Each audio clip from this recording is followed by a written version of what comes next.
Hello, hello, hello. Welcome to another episode of the Crispy Compact Communiqué, the shortened, weird 2020 extravaganza of the Crispy Noodle podcast that we can do virtually here on the internet. I am Rich Liebig, I'm Michael Costanzo. and we are here to give you some interesting tidbits in the world of sports, entertainment, and odd news in virtual form. Mike is reporting live at his fancy apartment, still in the Mass Effect universe, and I'm at a theater. That's right. So there you go, Very nice. perfect backgrounds for everybody on this week's episode. Before we get into topics at hand, Mike, should I Yeah. should I just give the backstory on what I want to start off with, or do you want to have something personal you want to mention first? You could just go ahead and give the backstory of because I'm eager to find out what's happening. Okay. So this, yeah, this is we're going out of order already on the show. We're not even a minute into the show. Fantastic. But there's something we have to talk about, and it is perfectly fitting for one Mike Costanzo. Let's set the groundwork here. First off, we are both fans of the films The Godfather, The Godfather II. Right. But then There's the only films in that franchise.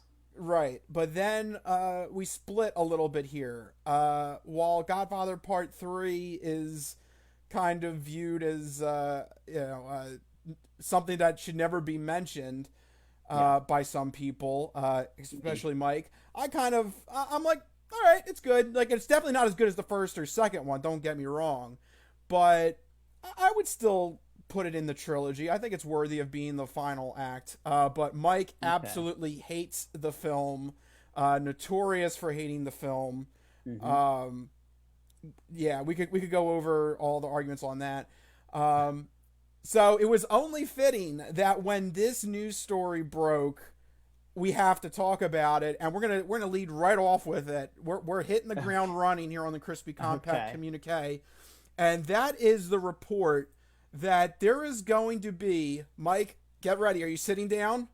I am sitting down. Yeah. Okay. Francis Ford Coppola has announced that he has re-edited Godfather Part 3 and says that he wants this now to be the official the official film of the Godfather series, and that it is not truly Godfather Part 3, but rather the Godfather Coda, Coda, which is Italian for the end of a dance, something I learned. Right. Something I read, something I learned. Something you read. And the subtitle is The Death of Michael Corleone, which Francis Ford Coppola said that he actually wanted that to be the title of the original 1990 movie, but the Paramount said that you can't do that. That would spoil the whole movie. Right. So, Mike, according to what Coppola says, between the fact that he says this is going to be a complete re-edit of the film, between the fact that he is titling this differently. Okay. Would you give it a second chance? Is there, in your mind, is there a way to save Godfather Part 3, or is this completely BS and you're not going to deal with it? This might surprise you, Rich, but I'll give it another shot. Oh, all right. With a re-edit, and the title has nothing to do with anything. That's not going to change my opinion of it. The re-editing, depending on how it's done, will they take out all the cuzes? I hate that. Hey, cuz. Okay, cuz. I love you, cuz. It's like, no, stop it. Stop it right now. No. Jokes aside, I haven't watched it nearly as much as the other two. So, maybe on a rewatch, it's a little bit different. Maybe, I'll see stuff that I didn't notice before, especially with a re-edit of it. I'm always willing to give it a shot.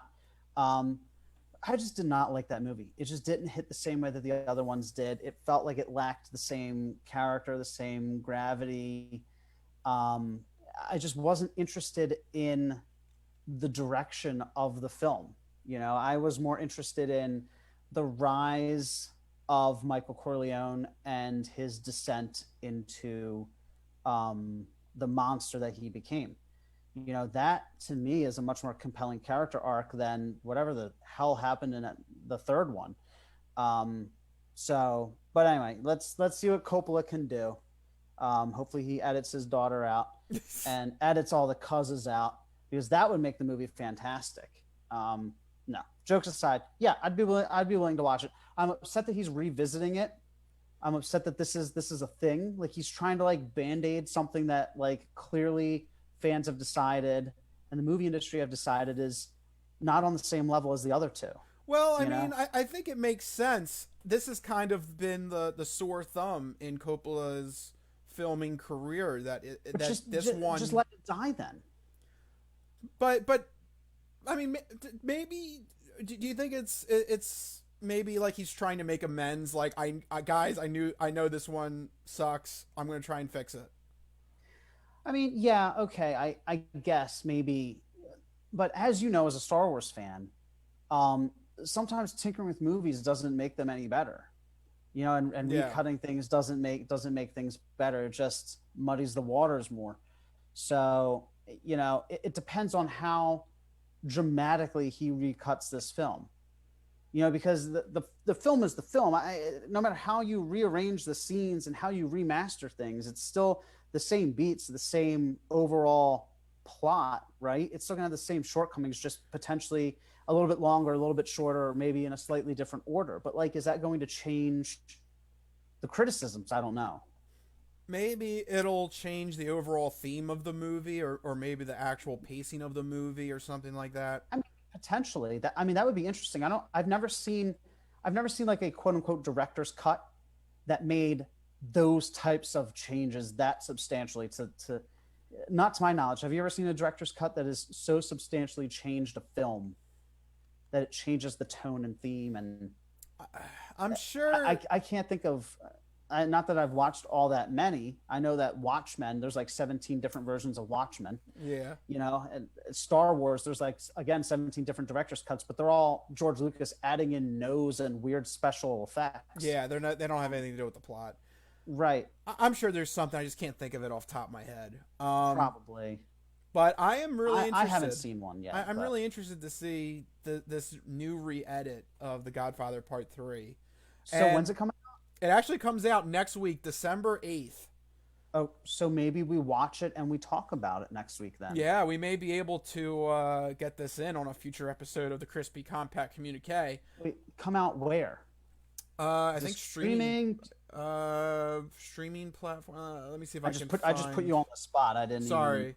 Yeah, I should have had this. Just says digital rental services, so I guess you're gonna have to pay for it. Okay. Well, but still, we'll see.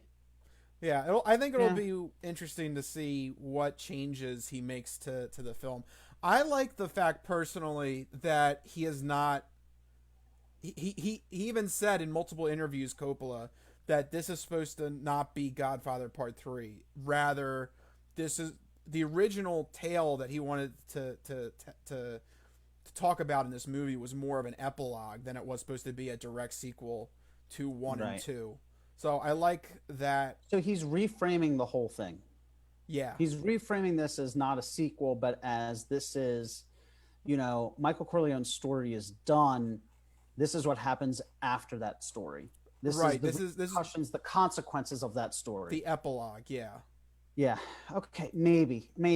I'm a bit more esoteric now than I was when I watched Godfather Part 3 the first time. So maybe. We'll see. Okay. Well, there you go. I had to give that a shout out because, yeah, we're big fans of the Godfather saga, and I should say that for entertainment, Rich. Yeah, but it was too good. It was too good. We had to start off with it. So before we had that headline break, Mike, how are you doing in your personal business? I'm doing good. We had Thanksgiving. That was last week, right? All the time blurs together anymore. We had Thanksgiving. That was fun. Small little get together with my girlfriend's family. All socially distanced as well as we could. It was just a small number of us. About, what was it, like 8 people, I think. So it wasn't too big. The other big thing that I've been doing though is I've been playing a lot of PlayStation 5, of course. I got the new console. I finished my first PlayStation 5 game. I played Bug Snacks through the entirety of the game. It's a shorter experience. It's a lot of fun. It's a semi-open world game in which you are an investigative reporter who has journeyed to a mysterious island to find out what happened to an explorer who went missing. And this explorer discovered bug snacks, which are half bug, half snack. And the objective is to collect all the townsfolk, get them together to try and find out what happened. And you have to feed them the bug snacks, right? You have to feed them. It's really bizarre because then they start turning into the different food items. So if you feed one like a cheeseburger beetle thing, like his arms become French fries. It's very bizarre, but there's like side missions. There's like a Pokemon type aspect to it where you have to catch all the bug snacks and you can donate them to a farm and you can watch the little bug snacks run around, and then you're running, side quests for different characters and helping them, realize, their own personal issues and solve their own little, personal quests. There's a lot more depth there than I originally thought there was going to be, shockingly. And then the end of the game, it takes a very sinister twist where it's not as cheery and goofy as you think it is. Like about like 2/3 of the way through the game, you're like, okay, this is about to get kind of dark, isn't it? So it's very interesting. It could have definitely been polished a little bit more, but the main gameplay concept of catching these little bugs who are also snacks is hilarious. So my favorite bug snack is a burger who I don't know what bug it is. It's called a bunger.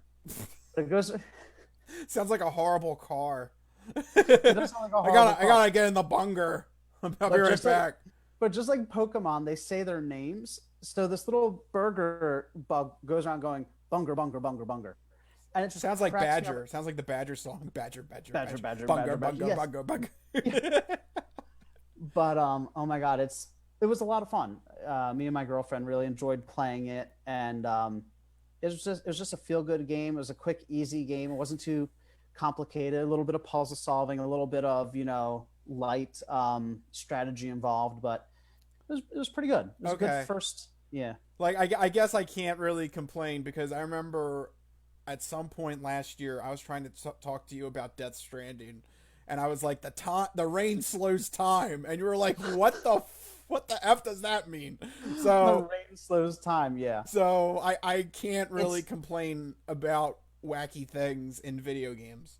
It's very much one of those situations where explaining it sounds ridiculous. Yeah. It sounds absolutely bonkers. Playing it is a lot of fun. Trying to figure out how to draw out and catch all these bug snacks, and then turning people into hideous abominations with like carrot noses and popcorn teeth and French fry fingers. It's like hideous and hilarious and charming all at once.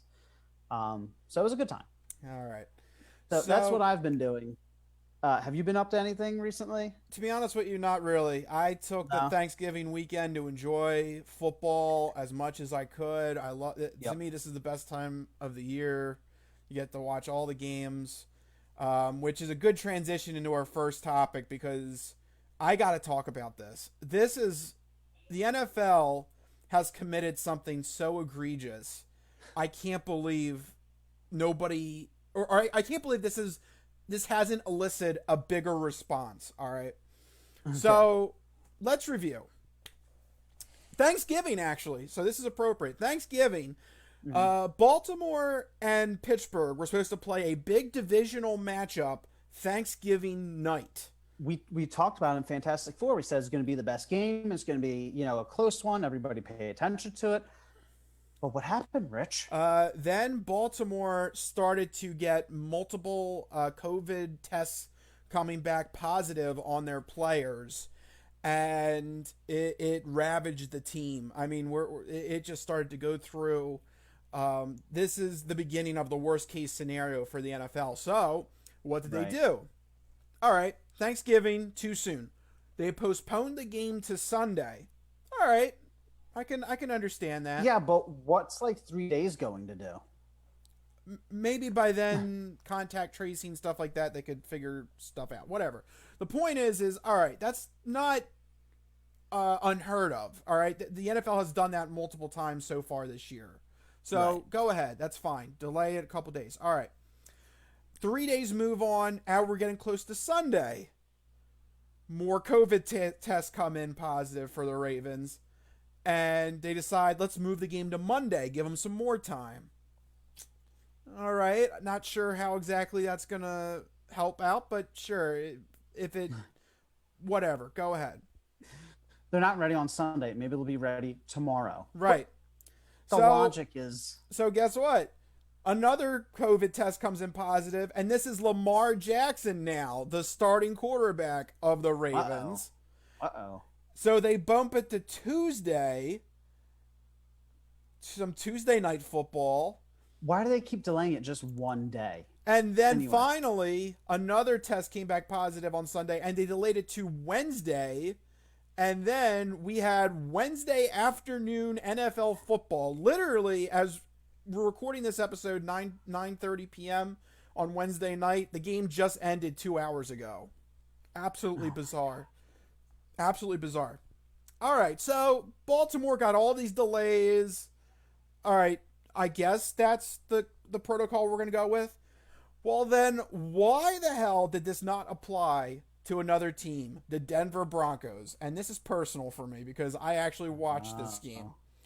The Denver Broncos got notified on Saturday that they were supposed to they're supposed to play Sunday afternoon.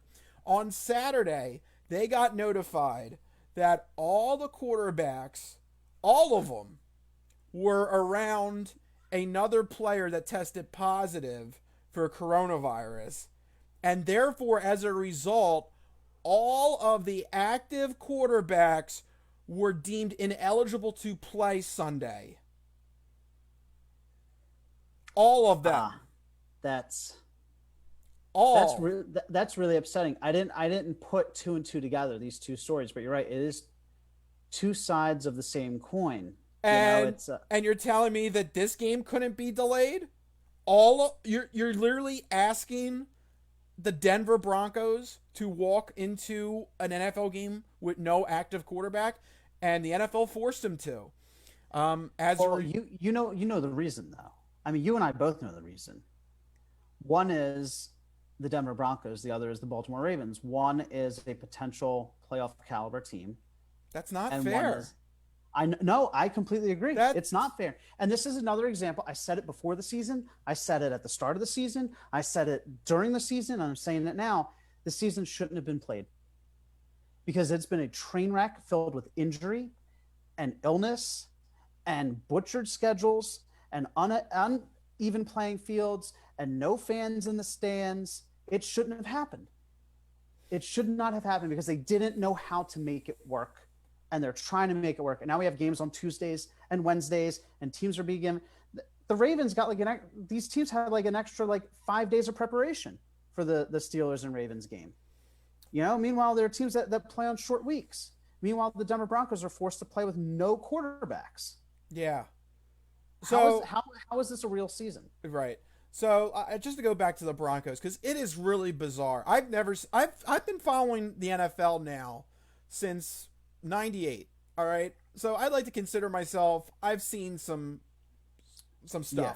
All right. I'm not exactly an old veteran, but I've seen some stuff so far. We've been around. I've never seen anything like this.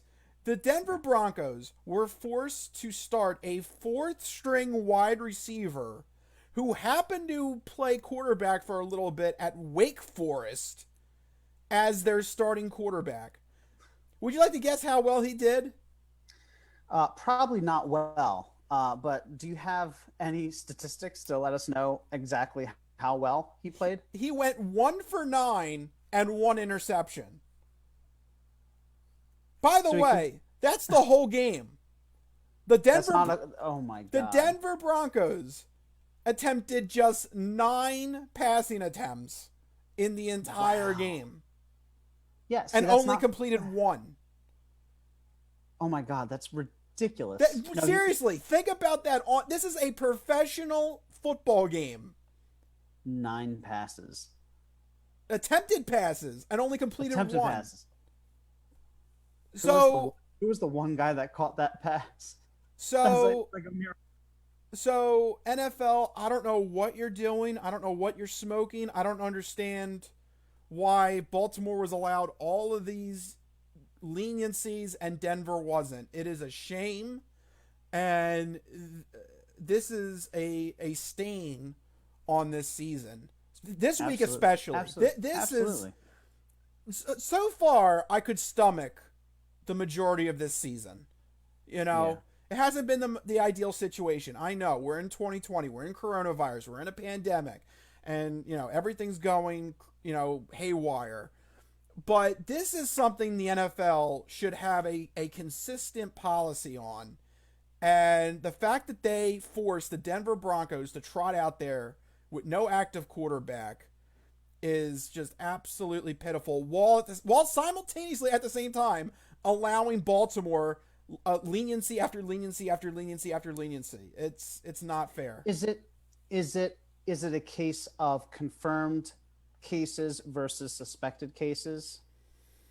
But that shouldn't matter. That shouldn't matter. That shouldn't matter. The players are ineligible in either case. You're right. It shouldn't matter. The Ravens did not have Lamar Jackson going into their Wednesday afternoon football game. Right. They should have had the same thing. Play on Sunday.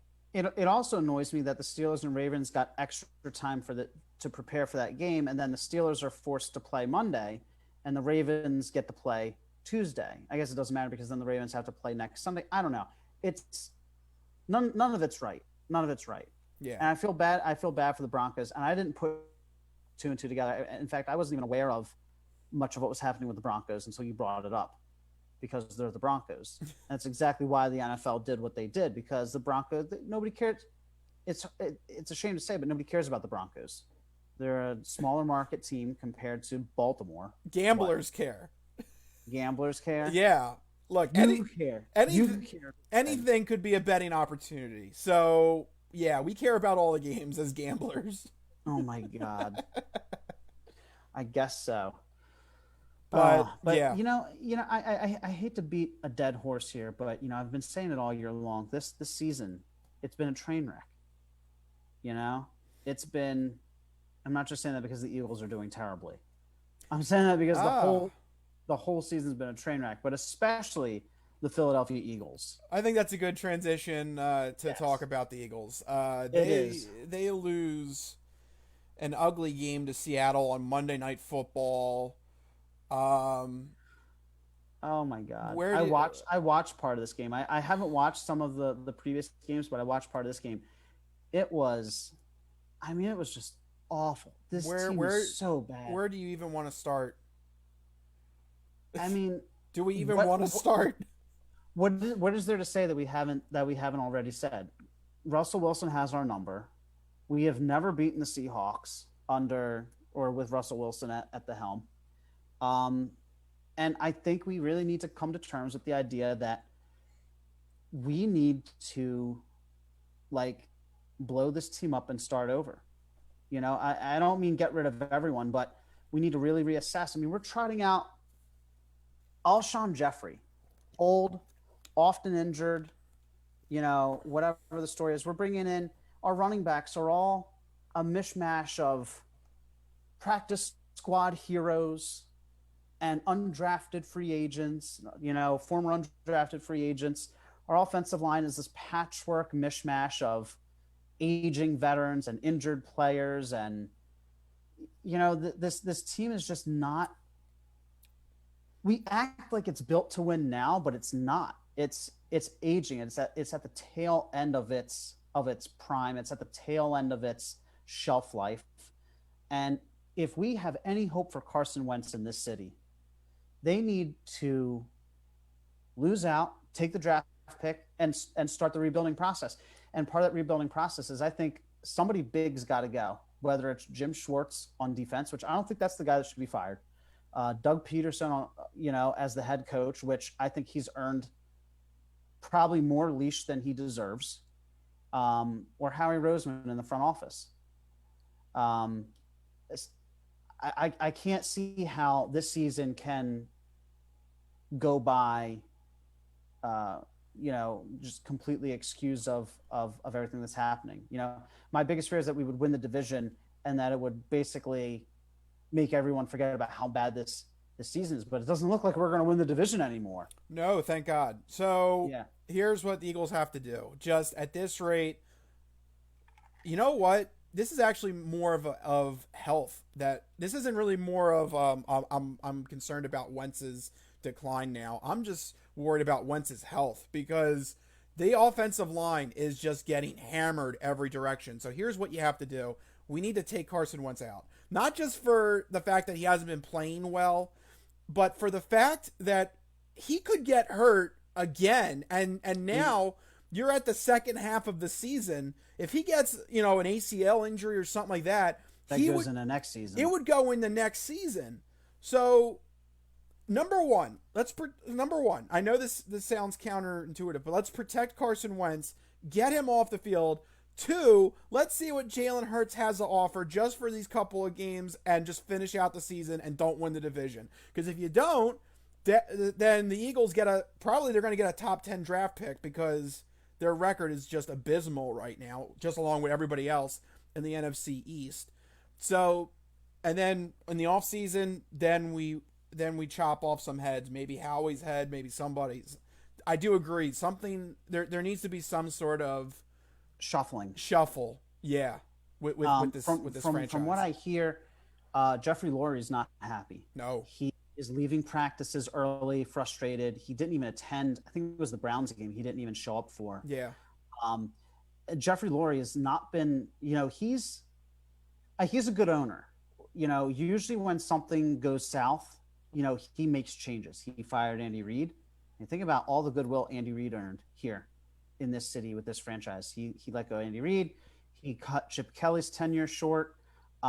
He's not afraid to change things. He's not afraid to mix things up. It's just a matter of who gets the longest leash from the 2017 Super Bowl win. Is it Doug Peterson? Is it Howie Roseman? Is it Schwartz?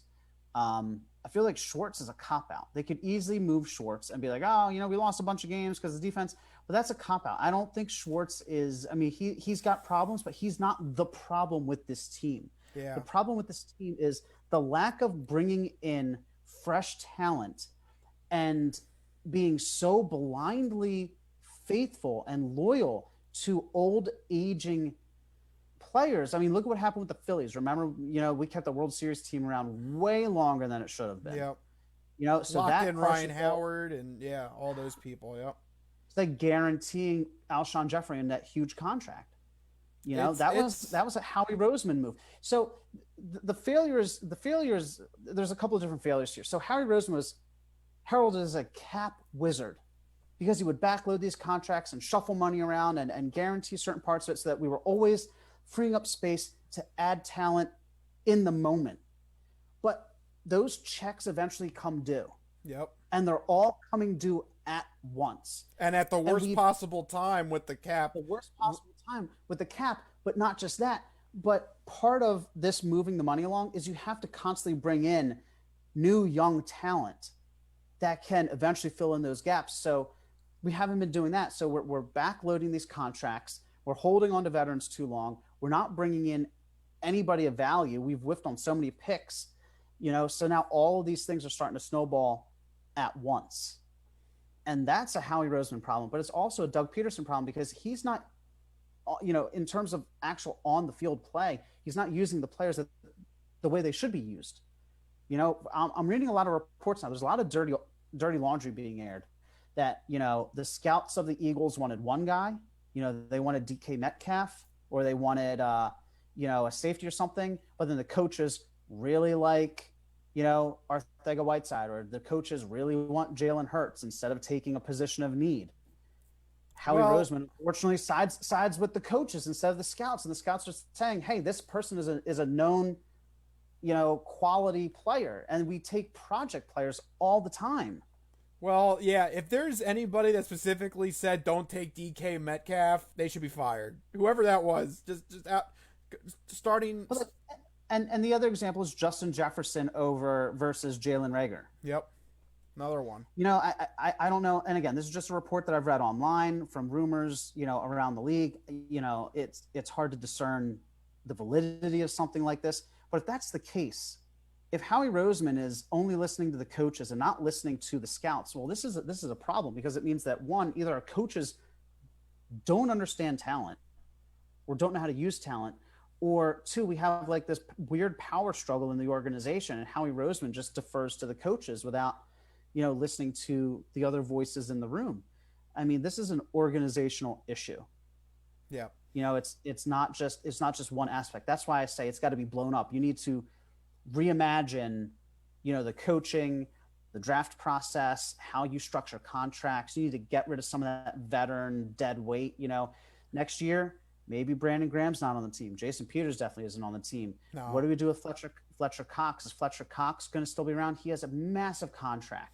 Yeah. We're going to have to start parting ways with well-liked people. And with a season that we are going to assume is lost, you get a top 10 draft pick. That's somebody you can build an offensive line around or a defensive line around.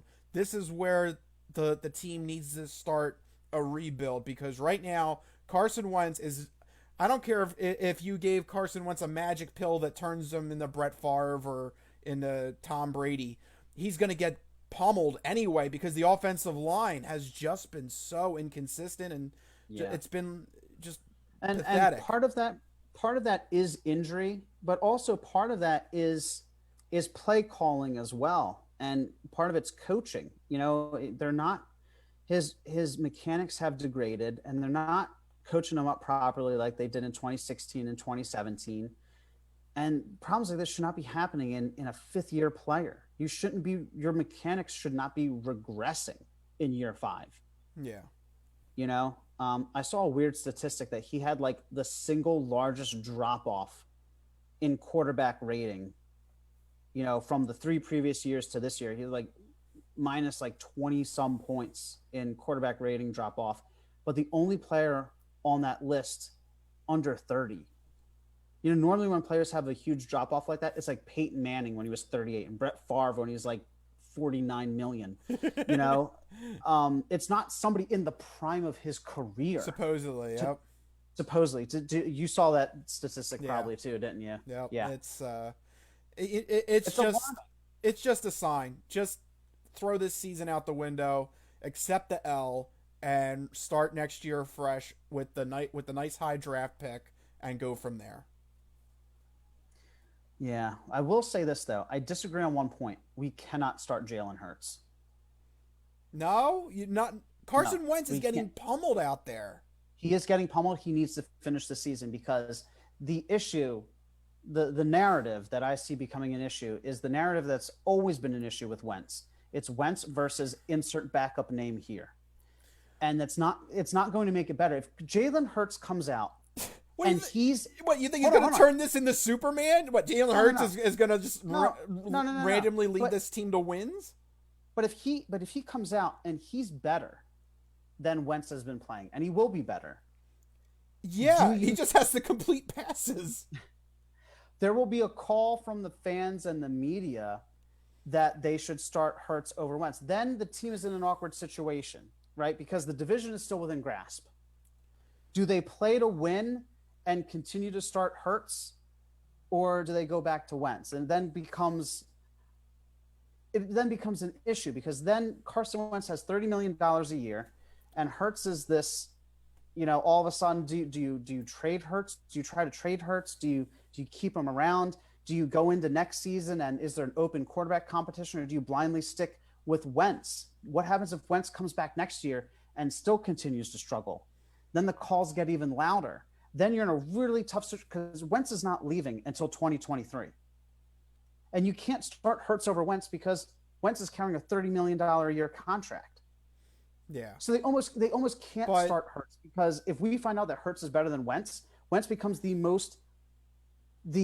highest paid backup quarterback in the league by far. And the Eagles can't create that controversy. But with the history that Wentz has here, they can't create that controversy. How would it? I guess to me the worst case scenario would be is Wentz gets hurt in the next couple of meaningless games, Well, and he gets hurt bad. you know how you correct that by calling game plans that don't put him at risk. Don't call 7-step play action dropbacks. Call short slants. Call more running plays. How about the fact that we only called 14?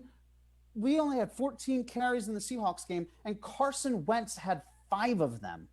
Yeah, can we not Carson do Wentz that? was the Carson Wentz was the rushing leader. You know, like we're not even like it's not.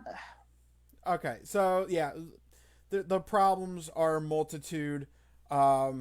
We shall see if maybe at some point Jalen Hurts gets thrown in. I say at this rate, just do it because I do not want to see Carson Wentz get a major injury towards the back half of this season and then he misses next season, which I think is a real possibility with this offensive line. But you could argue the other way. You don't want a secondary quarterback really making an argument that Carson Wentz shouldn't be the franchise quarterback. So we'll see how that all develops in the future. It's a bad situation. It is.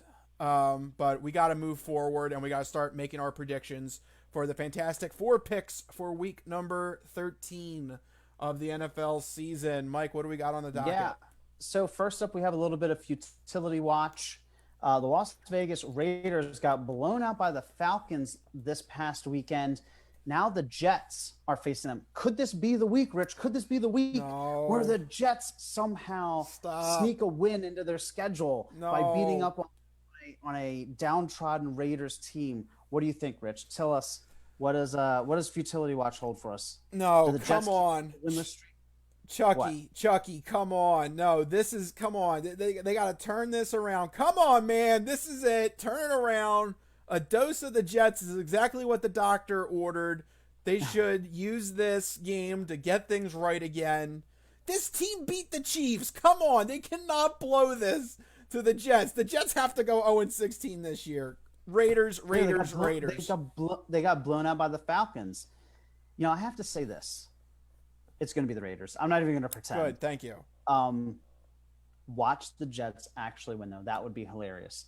Next up, we have an AFC playoff preview. This is good. This is going to be a good game. The Cleveland Browns are traveling to Tennessee to play the Titans. The Browns have something to play for here. They got to prove to people they can beat real teams instead of just beating up on teams like the Eagles. Rich, can the Browns get it done against the Titans? I don't see it happening. Yeah. Because I think it is what you said. Cleveland has had a little bit of luck. They're a decent team. They are a decent team. Don't get me wrong. They are. They deserve, if they make the playoffs, they deserve a wild card spot. But they do have a little bit of a friendly schedule so far this season. And that's what happens when you're always last place. Yeah, and now they're going to match up against a battle-hardened Titans team. I just see Derrick Henry running all over the Browns in this game. And Baker Mayfield, all it's going to take is one or two mistakes, and the Titans are going to take advantage of it. I think I'm pretty confident the Titans are going to take this one. Yeah, you know, the Titans have secretly been one of the better teams this season, one of the best ground attacks, great overall offense. Whatever they have going on over there, it's working for them. They are continuing to win games. I like the story of the Browns, but without OBJ, you know, Baker Mayfield he's coming into his own as a quarterback. I would love to pick the Browns here, just in terms of the story, but I really don't see them beating the Titans. The Titans have proven themselves over the past 2 seasons. The Browns are still proving themselves. You got to go with the proven commodity here. You got to go with the Titans. Yeah. Next up, we have an NFC West division rivalry. The LA Rams are traveling to Arizona to face off against the Cardinals. Rich, who do you see winning this one? And is there any sort of personal annoyance with the Rams here? Because I know that I'm personally annoyed with the Rams here. Yes, Mike is definitely annoyed with the Rams. I heard it cost him a money pool or something, so that might be a sore spot. Yeah, this one's going to be an interesting one. This is probably going to be the closest game of the entire slate. Big division rivalry. I like the Cardinals in this. I just the Rams I'm not 100% sold on. They've had games that they should have won and they've choked on. Especially in Like last week. yes, that one last week. The one in prime time a couple weeks ago. Um, Sometimes they're not as explosive as they should be. That offense is loaded with talent, and sometimes they don't get that jump start, in games, and it's a little bit worrisome. Uh, you don't want to be a team that constantly has to fight from behind. That doesn't scream confidence in me.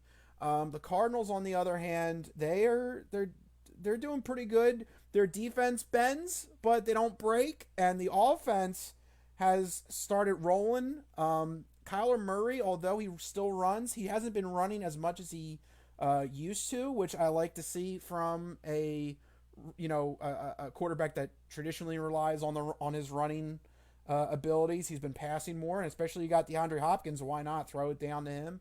Yeah, I like Cardinals at home in this one. It's a strange matchup because both teams have lost against weaker opponents, right? Is also unique in that this is the first time these division rivals are meeting this season, Yeah. this late in the season. So we don't really know how they're going to match up against each other. Um, I will say this, though, that overall, the Cardinals have an electrifying offense.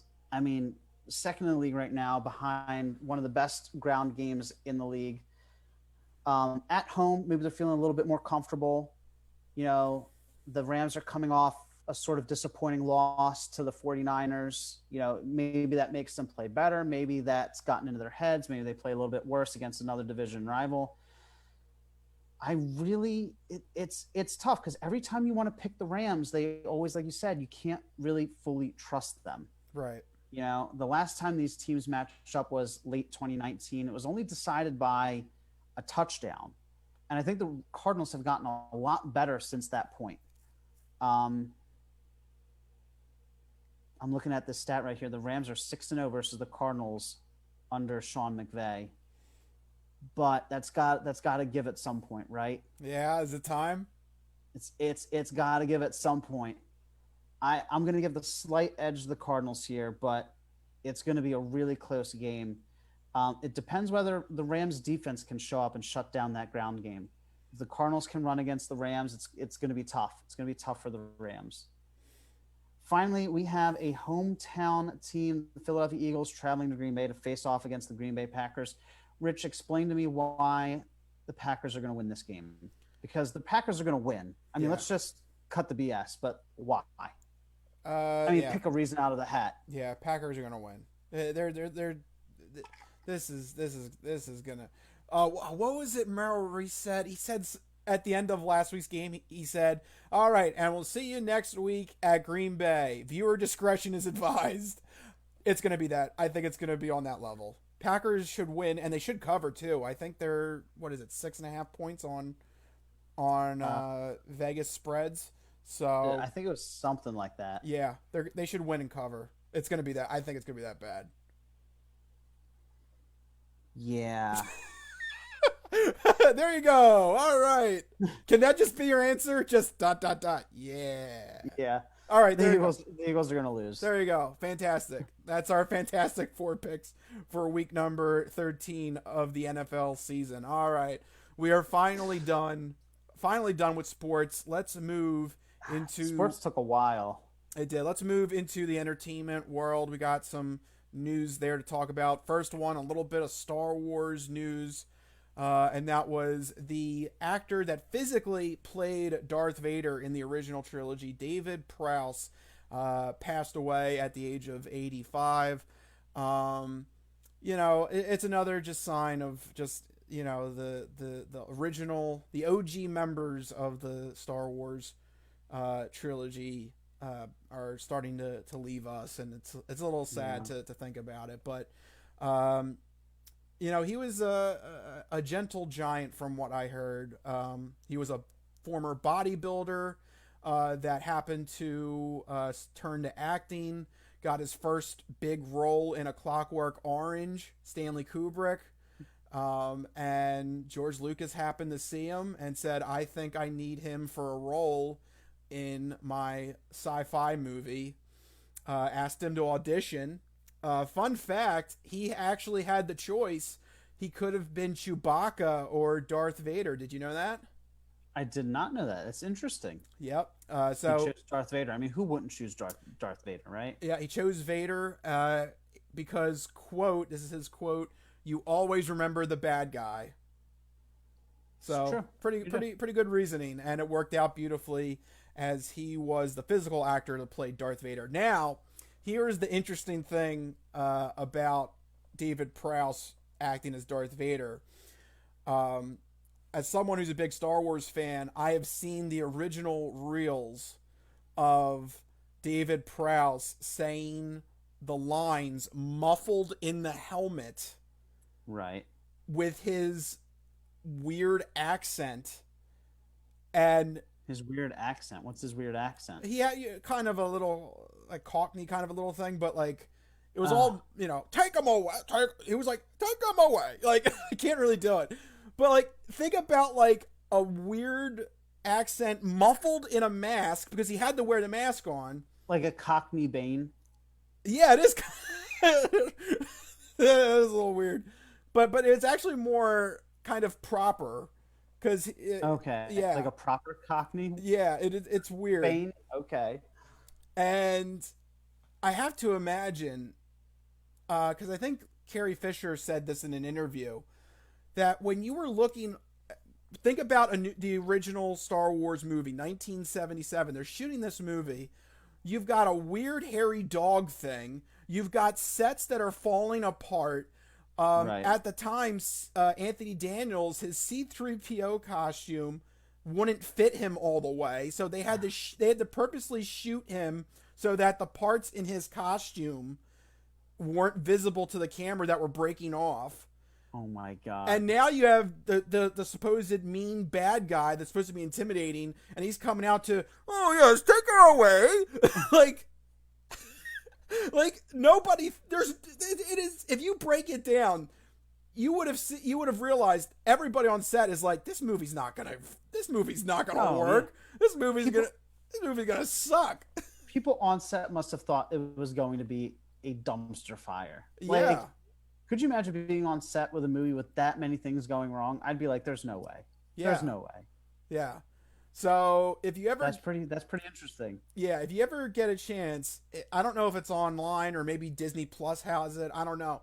There was an original making of the original trilogy documentary that was on a fourth disc that came out when the very first time that the original Star Wars trilogy came out as like a mastered DVD set. And right. It is it is long. It is like an hour and a half, but it is so worth it just to see all the old footage that they dug up and the original reels and everything.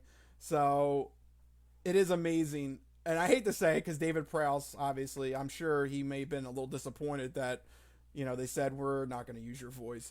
But yeah. But you know what? He was still the guy physically there. He was still the guy that actually had to learn all the lightsaber fights. Right. He still did the acting. Yeah. So you got to give him the proper cred. He was physically imposing as Darth Vader. Yeah. Absolutely. Sad to see him go. Sad to see that original cast slowly start to disappear. Yeah. But they'll live on in the Star Wars universe, so we always have them there. Yeah. But sad news with David Prowse. But now a little bit more, I guess, heartening news here. This came out, pretty big headline. The Juno and Umbrella Academy star, formerly known as Ellen Page, has come out as Elliot Page, revealing that he is transgender. This is really big news in the entertainment industry. Yeah.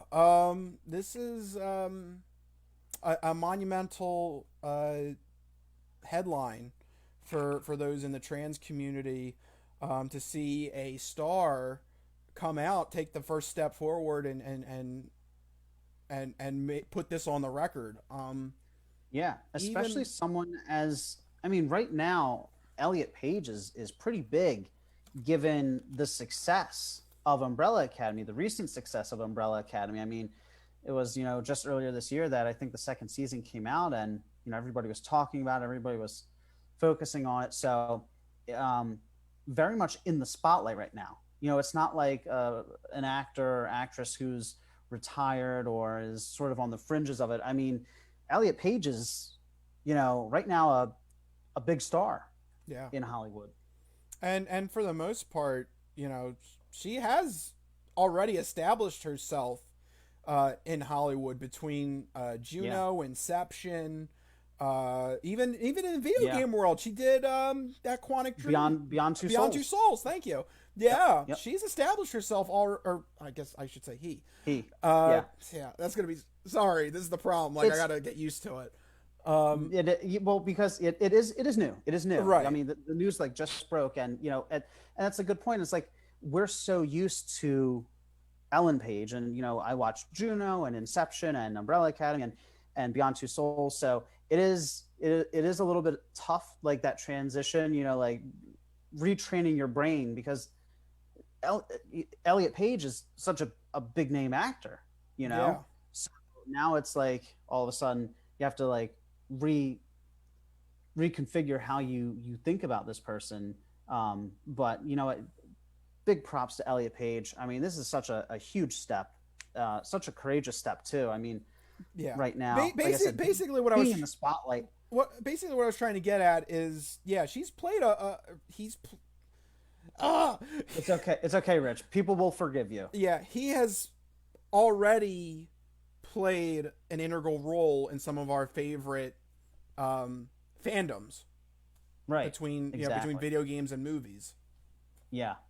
So it's just it'll be very interesting to see where things go from here.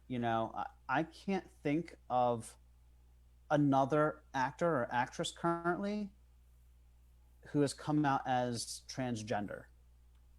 Yeah, at least not to.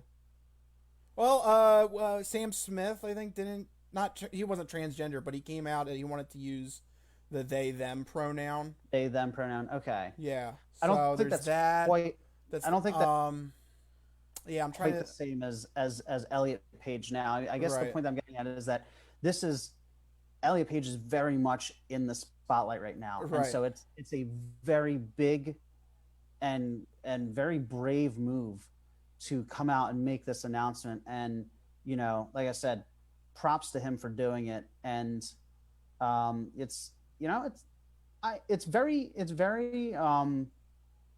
inspirational news that that we've gotten to the point in society where people feel comfortable coming out and and accepting who they are, and hopefully the entertainment industry embraces Elliot Page now. Yeah, You and know, and something that was cool to see on social media was her Instagram post where she posted the reveal.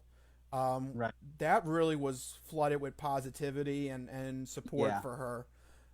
So I don't know how well she did on other social media channels, but that one really seemed to foster a good environment for her making, or for him making this decision. I'm gonna be bad at this. I'm sorry. you're gonna be bad at this. We all know you.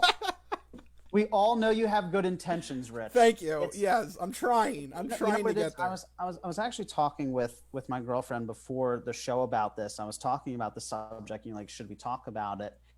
And I admitted that as progressive leaning as I am, it's still the one area where I admittedly don't really know a lot about, and it's still kind of a foreign concept to me because the era that we grew up in, Rich, I'm sure you can relate to this. Like, it wasn't a thing that was talked about. It wasn't a thing that was ever mentioned or brought up. And so, you know, it's for our generation, people of the millennial generation, it's still the one thing that we're still getting used to, Yeah. you know, that whole concept. But that's why it's important to have people in the spotlight come out and normalize it and make it, you know, make it a thing that's just more acceptable in society. And so that's why it's so big that Elliot Page did what he did, because it does that, right? Yeah. So it's a big moment. It's an important moment, and I'm seeing this right now. And this is, I mean, all this stuff is breaking, you know, yesterday and today. So I'm seeing this now that Netflix is changing all the credits on Elliot Page's previous films. So that's really cool. They're going back and they're modifying the credits for like Juno and the X-Men series and, you know, whatever else, Inception, whatever other movies are on the streaming service. So it seems like the industry is just embracing it, and you love to see that. Yeah. And when it comes to popular celebrities, you know, announcing a move like this, hopefully it lets people know that they can be safe in being who they want to be. Yeah, exactly. Exactly. So, So really inspirational. and I'm sorry if I messed everything up. I'm trying to get there. I know. You know what, Rich? It's fine. We all know it's good intentioned. Thank you. Thank you. Yeah. Appreciate that. Yeah. But yeah. So some good news there, some positivity. It's always good to have a little bit of positivity in this pandemic year of 2020. But Rich, along with positivity, there's also occasionally a bit of odd news that has to happen every once in a while. Oh yeah, wouldn't it be an episode of the Crispy Compact Communique without some odd news? That's right. And of course, Where are we going to? What's happening this all week? right. Well, guess what? I need you to do your quote because we're going to Florida. Oh boy. All right. Who is this effing guy in Florida? It's Florida and they're crazy. That's right. Time for some Florida odd news story here in the Crispy Compact Communique. We're going to follow this interesting man who apparently loves Chappelle's show. You know, one of the famous catchphrases from the show is, "I'm Rick James, bitch!" Right. Yep, classic catchphrase. Yeah. Well, apparently this man thought he was going to be the second coming of Rick James. Because what he decided to do was Sunday morning, he decided to punch a cab driver in the face, jump in and out of the taxi, dance in the street, and then tell cops, "I'm Rick James, bitch!" over and over again. Okay. The man is 50-year-old Paul Kijek, and he is not Rick James. No, he's not. No, he's not at all. No, he's not Rick James at all. There he is. Oh my god. Yeah, he is a middle-aged man, middle-aged white man, just bald. He looks like an average suburban guy. Just right. Sorry, you're not Rick James. So this dude left the bar at 4:15 in the morning and was gonna drive his car, but a couple witnesses prevented him from doing so. So props to Florida. Yeah, Florida looking out for their own there. That's, you know, good on them for not letting him get in that car. Good job, Florida. Yeah, good job. The one and only time you can say good job, Florida. Yeah. Well, so they persuaded him not to drive drunk, so that's good. So that's when they ordered him a taxi. When the taxi arrived at the back bar, Kijek originally entered the taxi, but then began yelling at the driver and then punched him in the face. Guess he couldn't agree on a fare. I don't know. I was just going to ask for what reason. Yeah, I guess they couldn't agree on the price of the fare. I don't know. Okay. Then he jumped out of the vehicle and began dancing in the middle of the street, including a hip thrust. So, yeah, I find it odd that the news article mentions that specifically, very including important. a hip thrust. We're trying to give you a mental image of everything but going just on. the one hip thrust. Couple, I'd have to. That'd be sad if you only did one and that's it. I'm done. Look, the article says including a hip thrust. You know, not including hip thrusting or several hip thrusts, but a hip thrust. So he gets out of the taxi, stands in the middle of the road, gives one hip thrust, and then walks away. That's it. Right, exactly. He is 50. He might have thrown his back out. You have to be careful at that age. Yeah, that's true. Oh God! Oh no! Oh, my back! Well, anyway, after the hip thrust, he must have felt really good, because this is when he started screaming, "I'm Rick James, bitch," to everyone when cops arrived. And then he actually proceeded to say, "You lame ass white mother effers." Oh, okay. This dude That dude. is telling the cops they're lame ass white mother effers. This dude. Oh my god. You over there, lame. You're lame. Has he- Lame. You know, it's really weird with your background right now. You're like on a stage, and so it just looks like he's on the stage. Yeah. But anyway, has he looked in a mirror recently? Yeah. You lame ass white mother effers. He was then arrested for battery and disorderly intoxication. He was released from the county jail after posting a $600 bond. So he'll be fine. Okay.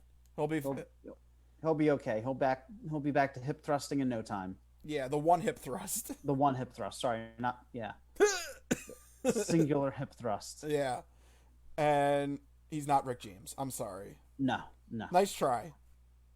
Maybe he wants to be. He wants to be, but I'm sorry. He's just not. There's no way. No, sorry. And there you go. That's your odd news story of the week. Commendable for Florida. This is one of the very few times.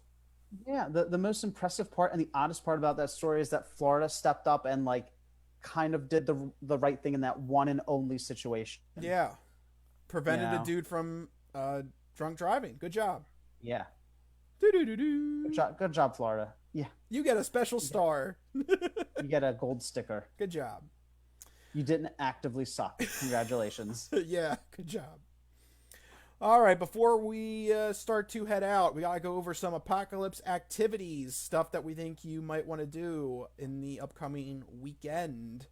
Mike, what do you want to tell people to do?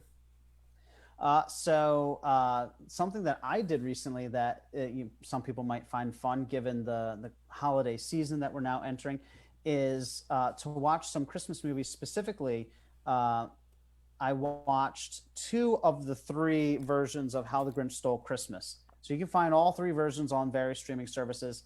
So it was fun to watch. I watched the newest one and the Jim Carrey one because I've seen the original so many times. But sort of like see how they approach the story in different ways.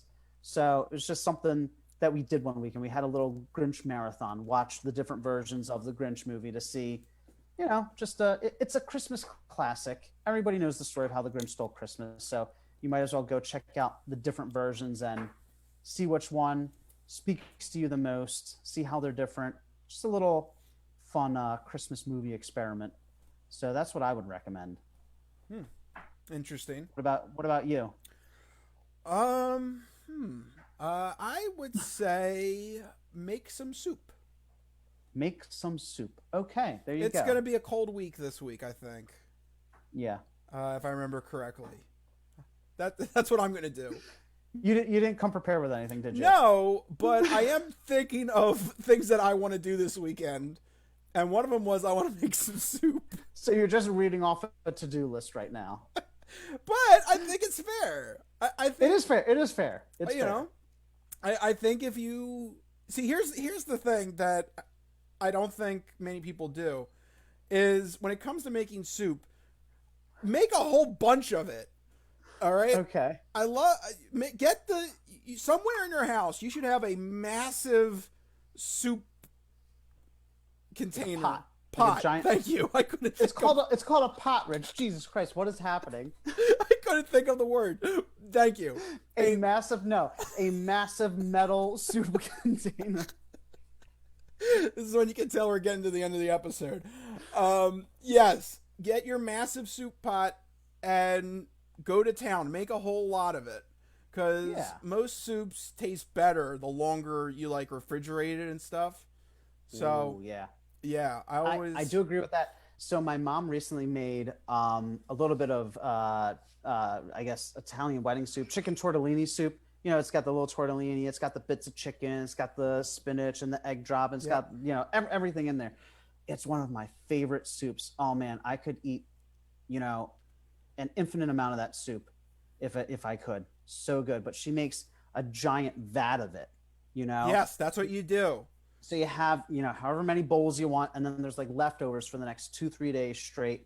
So good. And it hits the spot. It's warm, it's comfort food because a lot of soups are, nice and hearty and rich and thick, especially something that has like pasta in it, like that tortellini soup. So It, I may have, I think I said this. I've gotten to the point now where I, don't get me wrong, I love Thanksgiving. I love the Thanksgiving dinner right. and everything associated with it. But I really love the Thanksgiving turkey soup afterwards. To me, That's one that, I've never had though. I've never oh, had. Is it good? it's so good. It to me Yep. that's almost as to me that's almost better than the Thanksgiving dinner. So tell me, what is it? Because nobody in my family makes that. So you basically get whatever is left, the carcass. You get the carcass left over from the turkey. You boil that down, into like a bone broth, Right. and then you add some chicken stock and some vegetables. You let that go, and then you add the turkey meat that's left over from the dinner. Then you add some sort of pasta. My mom does orso, so that's what I'm most familiar with. Right. Chop more vegetables in there. Let it simmer for as long as you can, and it's so delicious. That does sound good. So it's almost like chicken soup, Yeah, it's basically but chicken soup with a except turkey. turkey. Yeah, Okay. yeah. So yeah, make soup, everyone. That's my Make recommendation. soup. Speaking of soup, did you know Panera Bread now has broccoli cheddar mac and cheese, which is basically macaroni tossed into their broccoli cheddar soup? Sure. Welcome to America. This is America. It There you was really go. good. It was more soup than mac and cheese, but it was tasty. So anyway, Well, soup and Grinch movies. there you go. Sounds like a good weekend. But since I can't come up with the actual word for for a pot, I think that's a good sign we need to start wrapping this episode up. Yeah. Thank you guys for tuning in to another crazy episode of the Crispy Compact Communique. If you like what you heard, make sure you go to our website, thecrispynoodle.com. Make sure you're following us on all the social media channels, Facebook, Twitter, Instagram, the whole shebang, and let us know what's happening. That's right. You can also subscribe to our channel on YouTube, where you can find the video version of this podcast. But you can also subscribe to the audio version of it on iTunes, Spotify, Stitcher, and Google Podcasts. So make sure you search for, download, and subscribe to the Crispy Noodle Podcast on YouTube or the podcast service of your choice.